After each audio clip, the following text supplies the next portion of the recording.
Hey guys, Legendary Grimlock here, and today we have Rayquaza versus Tiamat. The Battle of the Dragons. The top tier dragons in possibly most of fiction. So, without further ado, you guys know how we get down here. We get right down to the meat and potatoes of the video and just start scaling them off the bit, right? So, with Rayquaza, and this is counting both base and mega evolution, considering Rayquaza is one of the few Pokemon that can actually evolve, or mega evolve, excuse me, by themselves here. So, a lot of the scaling for Rayquaza will come from Hopeless Clash here, as he's actually able to go toe to toe with the avatars of the creation trio, actually being able to hold his own against them, and believe it or not, was actually fighting them, Groudon, Kyogre, and Kyurem, while Ash, Latios, and Latios were playing Keep Away. This would easily put him at an universal level, considering the sheer fact that a single member of the creation trio can destroy the literal concept of spirit. Yeah, and that's actually three concepts of spirit. Uxie, Mesprit, and Azalith are all three separate forms of the concept of spirit. And keep in mind, destroying the Pokemon world does not equate to just being planetary, as the Pokemon world contains many infinite realities within it, many dimensional gateways, and, it actually contains miniature universes on the inside of them. So, yeah, it's absolutely ridiculous here. There are also plenty of legendary Pokemon that Rayquaza would scale above simply by where he ranks there, as he's known to pretty much defend the entire Earth. This would even include Pokemon like Solgaleo, who, in possibly even his true form, is known to eat entire stars like they're nothing. And keep in mind again, Rayquaza does not have a true form, yet he's able to beat some of these lesser legendaries who actually do have true forms. Beings like Yveltal and Xerneas, who are the concepts of life and death, would actually be nothing compared to Rayquaza, as Rayquaza is fighting the highest, pretty much the highest beings in his cosmology. It's absolutely ridiculous. He's one of those higher beings, but again, he's finding the literal creators of his entire cosmology, with everything being infinite, multiple dimensions to maintain things like space-time, reality, dimensions, and stuff like that. It's absolutely ridiculous here. But let's go over Rayquaza's moveset. Rayquaza has the following moves here, and I'm just, pulling up a list on the side of me. He can use Hyper Beam, Draco Meteor, Ice Beam. I know, crazy, right? A whole dragon type is using an ice type move. I mean, it's not impossible, right? Rayquaza can also use Draco Meteor, which is an omnidirectional attack. Dragon Ascent, which is essentially like his finishing move. He's used it to actually one-shot a Primal Groudon and Primal Kyogre, who were stronger than their base cells here. And then you also have him using things like Hurricane. Not a bad move. It's also part of his wind manipulation. Rayquaza can also absorb storms. Yeah, that's actually it's actually pretty ridiculous when you think about it. So he can actually absorb storm currents or storm patterns and something like that. Basically, the rings around his Mega Evolution are able to take in the electromagnetic energy that some storms produce and actually amp him. So him being able to cause a storm literally amps him. Or anyone that's able to cause a storm is just yeah, I think you guys get what my point is here. He can, if Thor, let's use that. If Thor made a storm, right, and was fighting Rayquaza, he makes a storm. He makes a whole tornado, lightning, stuff like that there. Rayquaza will be basically get amped from that, okay? So, yeah, I think that should pretty much do it. So his tier, universal, infinite to immeasurable levels of speed. He has energy and wind manipulation, and he has high levels of resistance. So let's move on to Tiamat, the Queen of Dragons. Can she defend her title? Let's find out. So, Tiamat in Dungeons and Dragons, believe it or not, is one of the more higher, if not one of the more powerful entities in it. She's a goddess. She's immortal. She cannot be killed at all. So, we don't even kill her.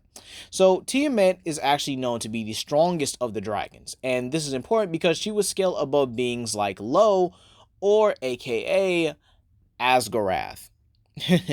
So, Asgarath, believe it or not, is actually a primordial dragon, one of the highest entities in the verse, believe it or not.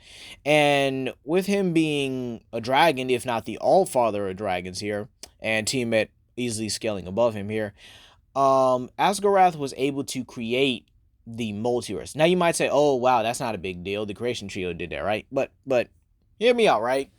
You see, when it comes to Dungeons and Dragons, there are three planes: the inner, the outer, and then there's one more plane. Dear God, I can't believe I forgot the third plane. But yeah, these three planes, each of them containing their own realms. And then you also have beings within those realms creating their own dimensions, their own universes. And they all have symbiotic relationships with those universes as well. And basically, Asgarath essentially created the domain for these gods and beings to exist. Or at least the ones that, weren't above him, right? So then you have basic dragons, which would scale above the Leviathan. And the Leviathan fought all the gods: Hades, Odin, Zeus, Amun-Ra, all that stuff, right? So the Leviathan fought all these gods and eventually was defeated. But this is important though, because if it took every god to just defeat the Leviathan, this puts the Leviathan stronger than the Titans. Now, the Titans in this one are not like your regular Titans from God of War, or whatchamacallit, your basic mythology here. I mean, they probably are. I'm just saying here. But with characters like Zeus being able to defeat these Titans, which embody the concepts of the very multiverse. So basically, they're fighting against living concepts. Yeah, so it's absolutely ridiculous that the dragons are scaling above beings like the Leviathan, who, again, would scale above every god individually and was stalemating them for a long period, apparently, and eventually got taken down. So it took every god to take down a being that would be above the Titans. Crazy, ain't it? Tiamat also has her own feats, though. She's actually been able to create her own universe, which again has a symbiotic relationship with her and being above the likes of the other universes. And again, she also is capable of doing every ability that these dragons has. She can use electricity, ice, fire, poison, darkness. All right? She can use all those attributes and all those abilities and cause many status in ailments. Excuse me, I almost said status inducements. Actually, it'll probably be the same thing, right? Many status inducements for her opponent here.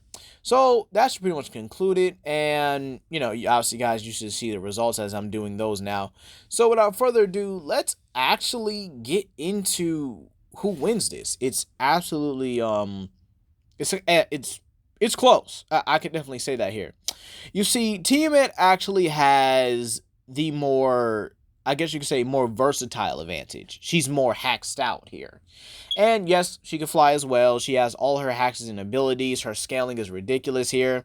Her scaling above the gods, scaling above her own minions and stuff like that. Scaling above the all-father of all dragons and stuff like that. So again, she's ridiculously powerful. And even with her, she also has her own entities. You can easily scale her above the avatars of Lady Pain. Lady Pain, in her true form, basically she's like the 13 original primes. In her true form, she could one-shot the entirety of the World of Warcraft. Oh my god. The entirety of the Dungeons and Dragons multiverse, excuse me. Which, believe it or not, has actually multiple fifth, 3, 4, and many infinite planes in existence. However, Rayquaza has more raw power and is definitely faster than she is, as he just has more consistent speed feats and literally scales to beings that literally are space, time, and reality. Like infinite and immeasurable speed and being faster than beings that have infinite and immeasurable speed. Rayquaza is basically the Silver Surfer of Pokemon. Except he ain't a pacifist. And again, with him also scaling to the avatars of the creation trio, even if you want to say it's just Giratina, who's the strongest of the creation trio, you have some decent arguments. I definitely think Lady Pain versus Giratina is something nightmarish. You have two of the darkest entities going at it, and they have their both of their true forms being omnipresent, omnidirectional, and all sorts of stuff like that here. But overall, yeah, I think I would lean towards Rayquaza eventually. And I'm not saying that it's an easy fight by any means here. I do think Tiamat could get 5 wins on her own, and Rayquaza gets 5 wins. So you could definitely say that's a stalemate pretty easily. But, however, when in these kind of situations where the opponents are so close that it could literally go either way, we always have to decide who would get the first win. And again, Rayquaza has every means to counter all those heads. Like, it's not even funny. Do I think he can kill her? No. No, not at all here. But Rayquaza has every means, every power and ability, and every resistance to her attacks to make sure that most of these attacks won't work. Like, it sucks to say, but again, most of these attacks won't work here. So, I would have to give it to Rayquaza due to his speed and having more raw power attacks than Tiamat, who has more methodical or more surgical attacks here. I do think it's high difficulty, and I definitely think Tiamat does get some wins of her own. But again, when it comes down to these close quarters or these close matchups here, I give the first win to the person that actually has a decent advantage over them, or a decent advantage over their opponent, excuse me. And Rayquaza just has that. He has better speed feats and can overwhelm her with his raw power. Hyper Beam, Draco Meteor, Dragon Pulse, a lot of devastating attacks that Tiamat won't really have the output to really counter immediately. And Rayquaza will see that and definitely capitalize on it immediately. He doesn't play around like that. But overall, yeah, Rayquaza wins. High to extreme difficulty. Please comment down below, like and subscribe and share with your friends. This is Legendary Grimlock, and I hope you guys have a blessed day. Peace.